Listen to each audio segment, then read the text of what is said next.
I'm not a fan of horror movies. Whether it's a movie or a video game, anything scary gives me goosebumps. To give you an idea of how much I hate horror, I was scared to play Assassin's Creed 2 even as a kid. I had to ask my sister to come and sit next to me while I played. I've never played Resident Evil, never seen The Shining or The Exorcist, and I don't usually get into games like Children of the Forest. Cannibals, that strange three-legged woman that snuck up on you in the middle of the night. No thanks, but here I am, playing for almost 5 hours and loving it. Sons of the Forest is the sequel to Sons of the Forest, the highly successful survival horror game from Night Games. Unsurprisingly, I've never played Forest. So why buy a Child of the Forest, you ask? A direct sequel with an equally awful experience. Partly because it looks pretty and the survival aspect looks good, but mostly because everyone else is playing it and my job is to follow the trend like a hungry cannibal in the woods. I'm so glad I did. It could completely change my opinion of the entire genre. When you respawn, you help your friend from the crashed helicopter, Kelvin. Oh dear Kelvin. He is your new partner.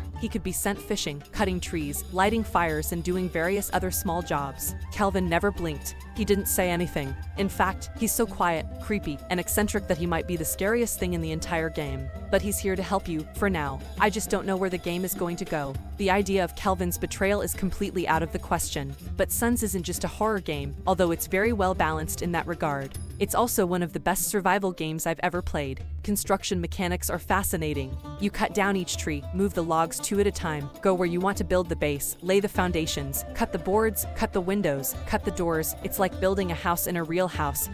It can take just as long. There is little food, but if you can hunt, there is plenty to eat: deer, fish, birds. Night is a terrifying scene best ignored unless you absolutely can't sleep because there are half a dozen cannibals on the other side of the fence. Cannibals, God, cannibals. These guys are total freaks. They can climb trees, scream like monkeys, and have a disturbing habit of climbing on top of you and peeking at you from behind rocks. Most of them will be scared away if you run directly at them, but sometimes they will pack up and get braver. You will have to fight them and eventually create complex multi-level trap systems to kill hundreds of them. While you're happily chopping trees to work on your new home, you might notice a strange three-legged, three-armed woman emerge from the forest like some spooky fairy. She meant no harm. I honestly had no idea who she was. But she won't kill me, and she seems to glow at night, so even though she's pretty creepy, it's nice to see her every once in a while. It can go wrong and she turns out to be a cannibal overlord. Survival, cannibals and creepy caves. Here's a story that's just beginning to unravel before me. I've barely scratched the surface of what the game has to offer and I'm strictly avoiding all spoilers in gameplay videos as I want to experience it for myself.